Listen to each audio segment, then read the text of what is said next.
తిరుమల తిరుపతి దేవస్థానం నూతన ఈవుగా శ్యామలరావు బాధ్యతలు స్వీకరించారు.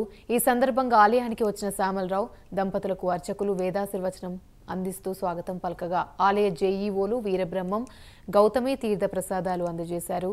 టీటీడీ ఈవోగా తనను బదిలీ చేయడం అదృష్టంగా భావిస్తున్నామన్నారు. ఇక ఈవోగా అవకాశం ఇచ్చిన సీఎం చంద్రబాబుకు ధన్యవాదాలు తెలిపారు. భక్తుల సౌకర్యాలపై ప్రత్యేక దృష్టిని సారించి పారదర్శకంగా బాధ్యతాయుతంగా పనిచేస్తామని తెలిపారు. ఎక్కడైనా సమస్యలుంటే బోర్డు దృష్టికి తీసుకొని రావాలని శ్యామలరావు కోరారు. ఎగ్జిక్యూటివ్ ఆఫీసర్గా ఇలాంటి దేవాలయాన్ని మేనేజ్ చేస్తున్న టీటీడీకి ఎగ్జిక్యూటివ్ ఆఫీసర్గా రావడం అనేది నా అదృష్టం కింద భావిస్తున్నాను. నేను డ్యూటీ ఈజ్ డివైన్ అని భావిస్తాను. అలాగే ఇక్కడ ఈఓగా పనిచేసే అవకాశం దేవుడి ఆశీస్సులు ఉంటే కానీ రాదు.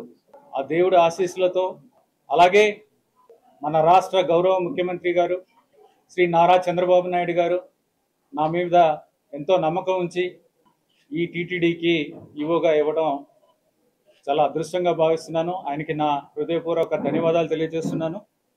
అలాగే ముఖ్యంగా ఈ దేవాలయానికి సంబంధించిన అలాగే ఈ దేవాలయానికి అనుబంధంగా ఉన్న చాలా దేవాలయాలు టీటీడీ కింద ఉన్న దేవాలయాలు అన్నింటిలోని కూడా అడ్మినిస్ట్రేషన్ ఏదైతే ఉందో అదంతా కూడా స్ట్రీమ్లైన్ చేసి భక్తులందరికీ కూడా మంచి